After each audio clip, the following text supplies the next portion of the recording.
Last night on Real Time with Bill Maher basically told Bernie supporters it's over.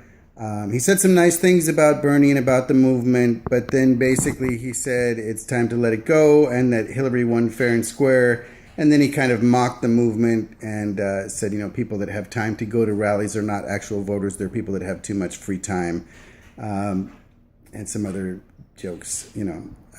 Basically, what he's saying then is that what happened in the Arizona primary and the Puerto Rico primary, where they reduced the polling places and people were waiting hours in line in the hot sun. A lot of people ended up leaving because they were sick or old, or they just couldn't wait because they had jobs. He's saying that's okay. He's also saying the New York voter purge is okay. Also, there were all kinds of things that happened, like people's statuses were changed. It happened to my wife. She was a Democrat. I registered as a Democrat for this election. I was an independent my whole life.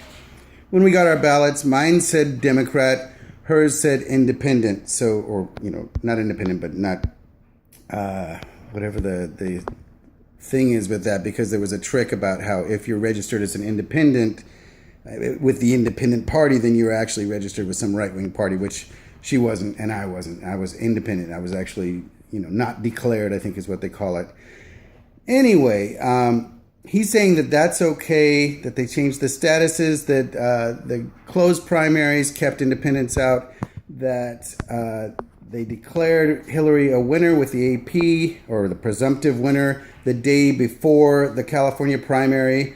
There were so many different dirty things that happened in this election, and the fact is that the mail-in and provisional ballots have not come in for California yet, so she didn't kick ass. She didn't win fair and square. You just want to beat Trump, and I understand that. All of us want to beat Trump, but we don't want to beat Trump to our own loss, which means we don't want to beat Trump just to bring in another neocon who's for fracking, who's for regime change, who's for the death penalty, who was against gay marriage as recently as 2004.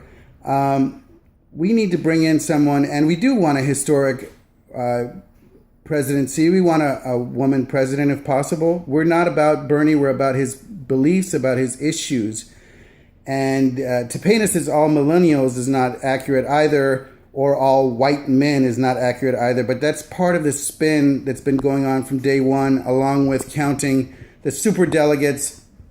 There's a thing in Spain they call medios contra Podemos, because the media has turned against the far left in Spain and basically throughout the world, because the media is corporate owned. All the, MSNBC, even though they claim to be left, now they're kind of pushing more right.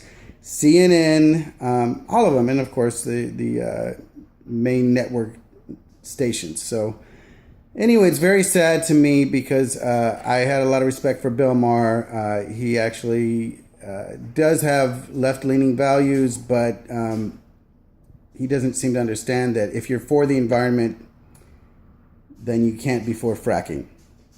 And Hillary's for fracking. She gave a long list of reasons how she would be able to be okay with it. There should be no way to be okay with it. If you know what it does to the environment, that should be enough to check her off your list. Anyway, Bill, I'm disappointed in you. I still think highly of you. I think you're probably pressured by the network and by probably some of your corporate friends. Maybe Clooney gave you a call. But now they're building a wall around the DNC convention to keep Bernie protesters out, because they don't want another 1968 on their hands. But you know what? They're going to get what they're going to get. And they're still counting provisional ballots and mail-in ballots, or at least mail-in ballots. Provisionals might have been counted by now. I'll have to double check on that one. But 3 counties have already been switched in California since they announced Hillary's win. And they're still counting things. So, but either way, I'm sure Hillary is going to win, because it's all fixed. It's set. It was set in stone from day one that she was the one that they coronated. So, Bill, enjoy being part of the complicit system, along with other people who have turned their backs on progressives. It's something that we will remember long after you're gone, and long after I'm gone. Thanks.